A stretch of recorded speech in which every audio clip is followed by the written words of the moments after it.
আগে আমাদের সর্বশ্রদ্ধেয় মাননীয় সংসদ আন্দালিব রহমান পার্থ যখন বক্তব্য দিচ্ছিলেন, উনি যখন বললেন যে সংবিধান যারা ছুঁড়ে ফেলতে চায় তাদেরকে স্বাধীনতা বিরোধীর সাথে উনি অ্যালাইন করলেন, ট্যাগ করলেন মাননীয় স্পিকার। এবং তখন ট্রেজারি বেঞ্চের সম্মানিত মাননীয় মন্ত্রী যারা ছিলেন তারা সেটাকে টেবিল চাপড়িয়ে সেটাকে সমর্থন দিলেন।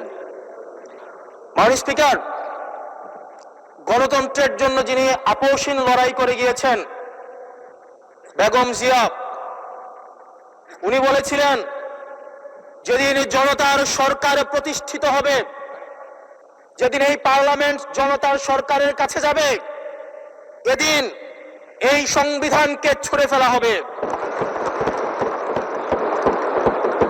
ট্রেজারি বেঞ্চের যে মন্ত্রীরা ছিলেন তারা দীর্ঘদিন, তাদের সারা জীবন তারা বেগম জিয়ার সাথে রাজনীতি করেছেন।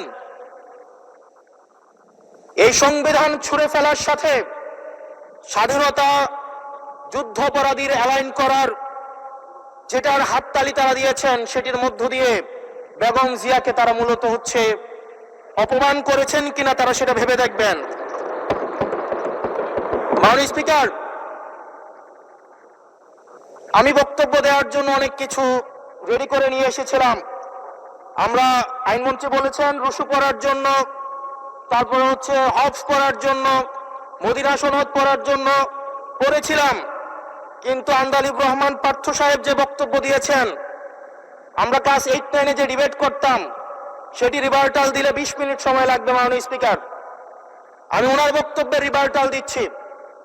উনি বলেছেন যে আমি কোট করছি, উনি বলেছেন 72-এর সংবিধানের কিছু কিছু বিষয়কে ওনারা সম্মান দিয়েছেন। তার মানে কিছু কিছু বিষয়কে ওনারা সম্মান দেয় নাই। তার মানে এই অভ্যুত্থানের পরে এই সংবিধানের কিছু অংশ ওনারা মেনেছেন, কিছু অংশ ওনারা মানেন নাই। ওনারা কেবল ওই অংশটাই মেনেছেন যে অংশটা ওনাদের পক্ষে গিয়েছে, যে অংশটা ওনাদের বিপক্ষে গিয়েছে এই অংশটা ওনারা মানেন নাই।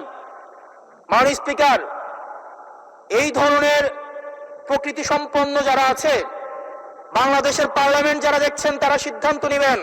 যারা কখনো কখনো কনফর্মিস্ট, যারা কখনো কখনো রিফর্মিস্ট, তারা মূলত হচ্ছে অপরচুনিস্ট।